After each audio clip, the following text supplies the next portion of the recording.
17A పై హోరా వాదనలు కొనసాగుతున్నాయి. సిఐడి తరపున ముకుల్ రోహత్ కి తన వాదనలు వినిపిస్తున్నారు. 17A కొత్తగా చేరిన సెక్షన్ అని అంటున్నారు ముకుల్ రోహత్ కి. 17A తో పాటు అప్పటికే ఉన్న ఇతర సెక్షన్లు కూడా వివరించారు ఆయన. సెక్షన్ 17A సింగిల్ గా చేర్చిన అంశం కాదు అంటూ రోహత్ కి అక్కడ ఒక క్లారిటీ ఇచ్చే ప్రయత్నం చేశారు. 17A వచ్చాక ఓ వ్యక్తిని నిందితుడిగా చేర్చినప్పుడు 17A సెక్షన్ వర్తింపజేయరా అని ప్రశ్నించింది ధర్మాసనం. నేరం జరిగిన సమయంలోనే చట్టాలే అమలు చేయాలి అంటూ కొత్త సెక్షన్ లేదా చట్టం తెచ్చినప్పుడు చట్టంగా వచ్చిన తర్వాత నుంచే అమలవుతుంది అంటూ రోహత్ కి తన వాదనలు వినిపిస్తున్నారు. అంతకు ముందు జరిగిన నేరాలకు చట్ట సవరణ వర్తిస్తుందని, చట్టంలో పేర్కొంటే తప్ప వర్తింపజేయలేమని రోహత్ కి తన వాదనలు వినిపిస్తూ ఉన్నారు. 2018కి ముందు జరిగిన నేరాలన్నింటిలో అంతకు ముందున్న చట్టానికి లోబడే దర్యాప్తు జరగాలి అని స్పష్టం చేశారు రోహత్ కి. పాత చట్టం ప్రకారమే ఇప్పుడు దర్యాప్తు జరిగింది అంటూ రోహత్ కి తన వాదనలు వినిపిస్తున్నారు. అయితే అంతకుముందు చంద్రబాబు తరపున హరీష్ సాల్వే వాదనలు వినిపించారు. 17A పై ఇవాళ మరోసారి వాదనలు వినిపించారు సాల్వే. అవినీతి నిరోధక చట్టాన్ని బలోపేతం చేయడంతో పాటు చట్టాన్ని దుర్వినియోగం చేయకుండా చూడడమే 17A ఉద్దేశమని, 17A చట్ట పరిధిలోని అంశాలు కోర్టు ముందుంచారు సాల్వే.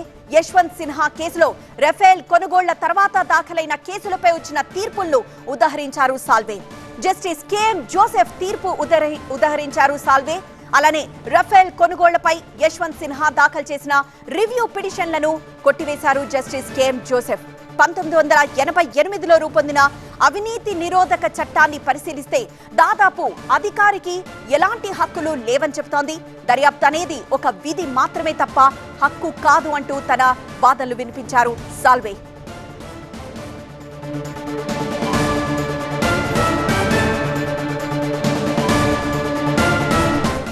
మరింత సమాచారం మా బ్యూరో చీఫ్ విజయ్ లైవ్ ద్వారా అందిస్తారు. విజయ్, వాదనలు మనం తెలుసుకుంటూనే ఉన్నాం, వింటూనే ఉన్నాము. అయితే ఎవరి వాదనలు ఇంకా ఎలా ఉన్నాయి, ఎంత గట్టిగా వాదనలు జరగబోతున్నాయి? దాదాపు ఈరోజు 17A చుట్టే మొత్తం వాదన జరిగినప్పటికీ కూడా ఈరోజు సిఐడి కొంత బలమైన వాదనని సుప్రీంకోర్టు ముందు వాదించింది. 17A చంద్రబాబు నాయుడుకి సంబంధించి అప్లికేబుల్ అవుతుందంటూ ఏదైతే హరీష్ సాల్వే చేసిన వాదనలు ఏవైతున్నాయో వాటిని తోసిపుచ్చుతూ 17A చంద్రబాబుకు వర్తించాలనేది ప్రధానంగా చెప్పినటువంటి విషయం. 17A కేవలం ఒక పీసీ యాక్ట్ను అడ్డం పెట్టుకొని ఈ కేసులో చంద్రబాబు నాయుడు తప్పించుకోవాలని చూస్తున్నాడు. ఒకవేళ పీసీ యాక్ట్ చెల్లది అనుకున్నా కూడా రిమైనింగ్ IPS సెక్షన్ దాదాపు 9 సెక్షన్ల కింద చంద్రబాబు నాయుడు పైన కేసులు పెట్టారు. వాటిలో కూడా ఈ కేసు విచారణ ఖచ్చితంగా ఎదుర్కోవాలి. కానీ కేవలం పీసీ యాక్ట్ 17A కింద చంద్రబాబు నాయుడు ఈ సెక్షన్ చెల్లదు అంటే మిగతా సెక్షన్స్ అన్ని చెల్లవన్నట్టు కాదు కదా. ఇక్కడ సుప్రీంకోర్టులో గతంలో అనేక జడ్జిమెంట్స్లో కూడా ఈ విషయం లేదు. కానీ 2018లోనే దాదాపు మార్చిలోనే సిబిఐకి ఎంక్వైరీ రాయాలంటూ అప్పటి ప్రభుత్వం సిబిఐకి రాసింది. సిబిఐ ఇన్వెస్టిగేషన్ చేయలేదు కాబట్టి చట్టం అమెండ్మెంట్కి ముందే ఈ కేసులో ఇనిషియేషన్ స్టార్ట్ అయింది. 2018లోనే ఈ కేసుకు సంబంధించిన ఇన్వెస్టిగేషన్ సిబిఐతో జరిపించాలంటూ ప్రస్తుతానికి అయితే చెప్పారు. అయితే ఇప్పుడే మొత్తం ఈ విచారణకు సంబంధించి లంచ్ బ్రేక్ ఇచ్చారు. లంచ్ బ్రేక్ తర్వాత మళ్ళీ దీనిపైన వాదనలు కొనసాగుతాయి. ఈరోజు ఒక క్లారిటీ అయితే వచ్చే అవకాశం ఉంది. చంద్రబాబు నాయుడు దాఖలు చేసిన క్వాష్ పిటిషన్ పైన ప్రధానంగా జరుగుతున్న ఆర్గ్యుమెంట్స్ అంతా కూడా 17A చుట్టే జరుగుతున్నాయి. 17A చంద్రబాబు నాయుడుకు అప్లికబుల్ అవుతుంది. చంద్రబాబు నాయుడిని పొలిటికల్ వెండేటా కింద అరెస్ట్ చేశారు.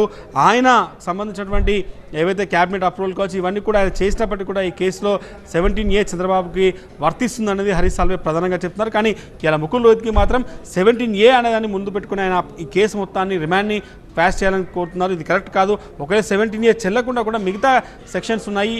కేవలం చట్టాలు చేసేది అవినీతి పూర్తిగా కూడా ఈ సెక్షన్లను అడ్డు పెట్టుకొని ఎవరు కూడా అవినీతి చేయాలని కాదు.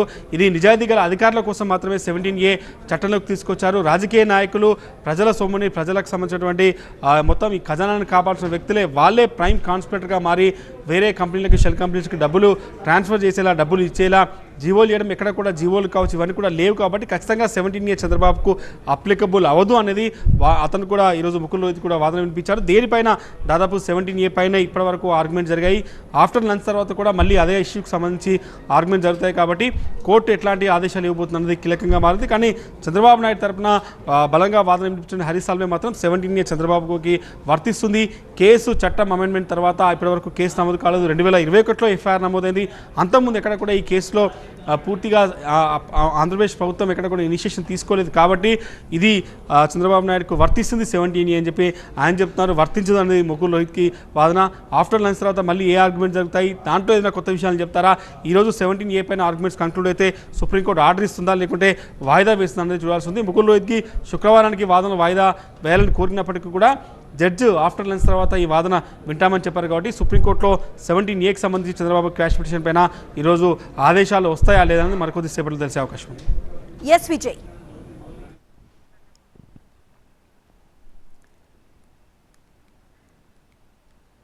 సో అది సుప్రీంకోర్టులో 17A పైనే హోరాహోరీ వాదనలు కొనసాగుతున్నాయి. సిఐడి తరపున ముకుల్ రోహత్ కి తన వాదనలు వినిపిస్తున్నారు. ఆ వాదనలో ప్రముఖంగా 17A పైనే ఆయన మాట్లాడినట్లు తన వాదనలు వినిపించినట్లు తెలుస్తోంది. 17A కొత్తగా చేరిన సెక్షన్, 17A తో పాటు అప్పటికే ఉన్న ఇతర సెక్షన్లు సవరించారు. సో సెక్షన్ 17A సింగిల్ గా చేర్చిన అంశం అయితే కాదు. 17A వచ్చాక ఒక వ్యక్తిని నిందితుడిగా చేర్చినప్పుడు 17A సెక్షన్ వర్తింప చేయరా అంటూ ధర్మాసనం ప్రశ్నించింది. దానికి సమాధానమిస్తూ నేరం జరిగిన సమయంలోని చట్టాలే అమలు చేయాలి, కొత్త సెక్షన్ లేదా చట్టం తెచ్చినప్పుడు చట్టంగా వచ్చిన తర్వాత నుంచే అమలవుతుంది. సో అంతకు ముందు జరిగిన నేరాలకు చట్ట సవరణ వర్తిస్తుంది కాబట్టి చట్టంలో పేర్కొంటే తప్ప వర్తింప చేయలేము అంటూ రోహత్ కి తన వాదనలు వినిపించారు.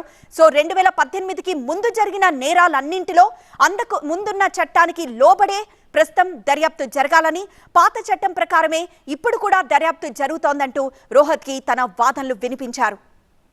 మరోవైపు అంతకుముందు చంద్రబాబు తరపున హరీష్ సాల్వే తన వాదనలు వినిపించారు. 17A పై ఇవాళ మరోసారి వాదనలు వినిపించారు సాల్వే. అవినీతి నిరోధక చట్టాన్ని బలోపేతం చేయడంతో పాటు చట్టాన్ని దుర్వినియోగం చేయకుండా చూడడం కూడా 17A ఉద్దేశమని, 17A చట్ట పరిధిలోని అంశాలు కోర్టు ముందుంచారు సాల్వే. యశ్వంత్ సిన్హా కేసులో రఫేల్ కొనుగోళ్ల తర్వాత దాఖలైన కేసులపై వచ్చిన తీర్పులను ఉదహరించారు సాల్వే. జస్టిస్ KM జోసెఫ్ తీర్పుని ఉదహరించారు సాల్వే. అంటే రఫేల్ కొనుగోళ్లపై యశ్వంత్ సిన్హా దాఖలు చేసిన రివ్యూ పిటిషన్లను జస్టిస్ KM జోసెఫ్ కొట్టివేశారు. దాన్ని ఉదాహరణగా చూపారు సాల్వే. 1988లో రూపొందిన అవినీతి నిరోధక చట్టాన్ని పరిశీలిస్తే దర్యాప్తు అధికారికి ఎలాంటి హక్కులు లేవని చెప్తోంది. సో దర్యాప్తు అనేది ఒక విధి మాత్రమే తప్ప హక్కు కాదు కాబట్టి అంటూ సాల్వే తన వాదనలు వినిపించారు.